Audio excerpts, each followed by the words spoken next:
Scotty and Aria, I don't care if y'all leave engaged or not. That relationship will not last. I promise you, you will not be getting married. Dina, you dodged the bullet, girl. Don't be in your feelings.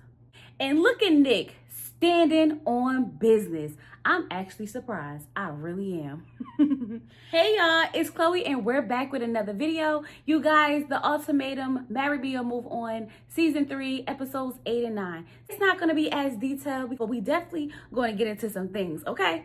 If this is your first time here, I need you to do me a favor. Sit back, relax, watch the video on through. And if you like what you see and you like what you hear, go ahead and hit that subscribe button. If you're one of my lovely members or subscribers, hey y'all, how y'all doing? Let's go ahead and get into this review. So episode 9, we have JR and Sandy meeting up. Now, at first, I'm sitting here like they both have on black because remember, Sandy had 3 dresses out. 2 of them was gold and 1 was black. So when I saw JR in black, her in black, and the cross necklaces, I was like, I know they're not about to do what I think they're about to do. But once they sat down, I realized, oh, this ain't going nowhere. They basically wasted our time with them having this long conversation about how they're perfect for each other, but they're not leaving with each other. And they hope that whatever decision that they make is what's best for them. Child, just wasting our whole time, okay? So then JR meets up with Zaina. And the only thing playing in the back of my head is all the scenes from episode 8, okay? The first scene when she was telling him that she feels like she's chasing him. And he was like, you feel that way? And she was like, yeah, like I'm here. I literally had to bring you here to marry me. And then when she bought him those gifts and he was like, oh, nice, that's cool. No excitement whatsoever. Child, we've seen him get more excited when Sandy told him not to bring the scale out at dinner. Another scene that's flashing in my head, when he actually asked Zaina why she didn't think he would leave with Sandy. It was all those little moments from episode 8 that really made me feel like, Zaina, you don't want this man. You don't need this man. Okay, I knew that he wasn't really ready for marriage, but I honestly thought that he was just going to pull out the ring just because. So when JR decided not to propose to her, I was really, really happy because for once, he's being honest about something, okay? Now, the thing that bothered me the most is that I felt like Zaina was still begging a little bit. I'm like, girl, let him go. The fact that she's like, I really wish we could at least try the engagement. No.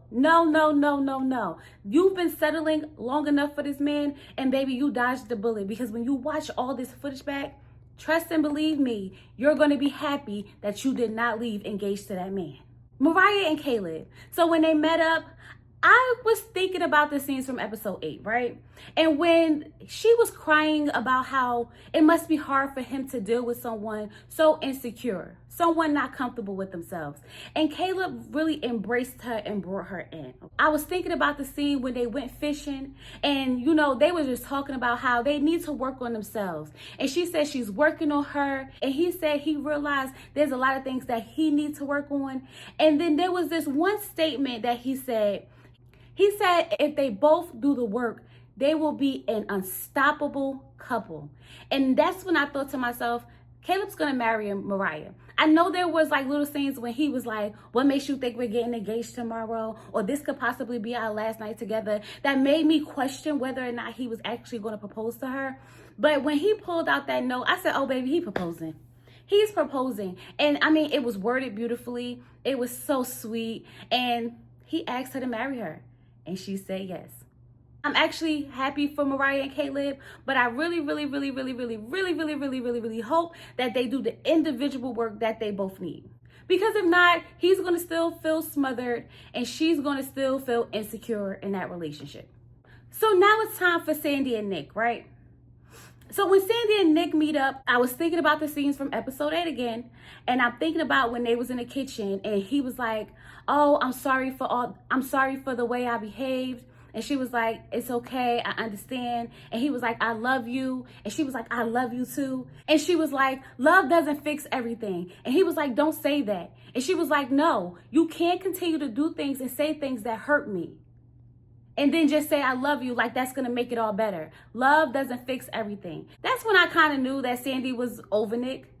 And then the way she was talking about Nick to her family when they all sat down and she was just running down how like they're in this toxic cycle.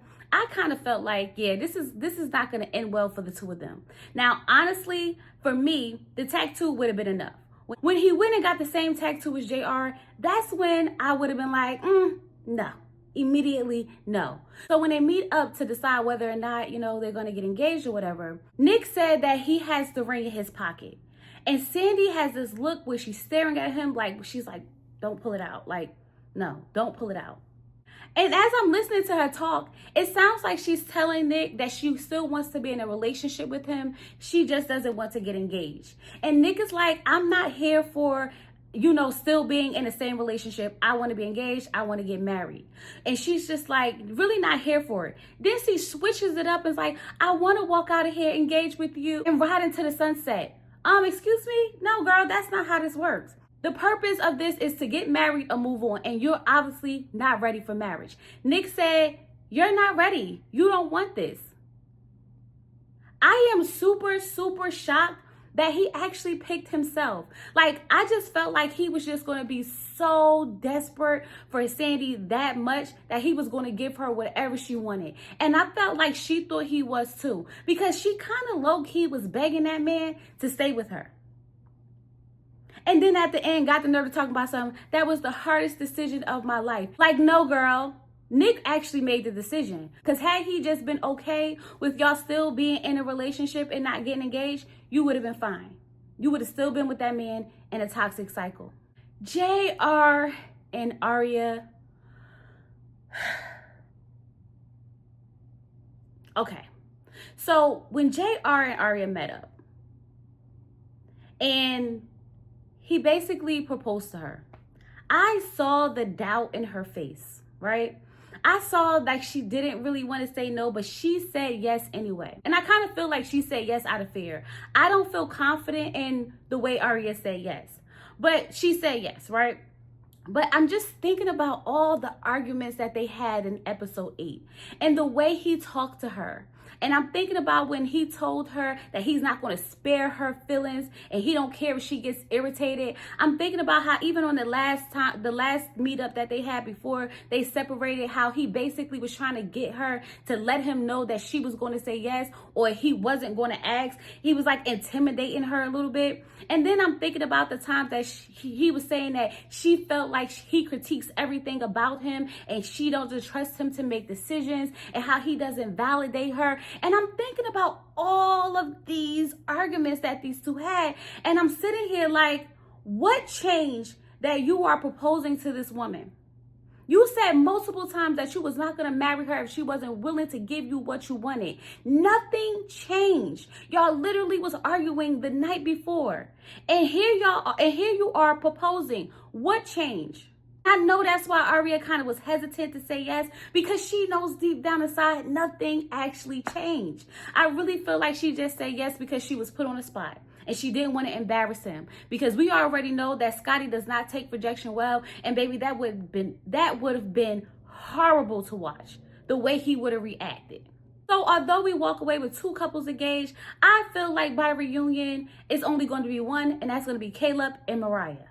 I hope that after Zaina watches everything, she gives JR the smooth cursing out that he deserves.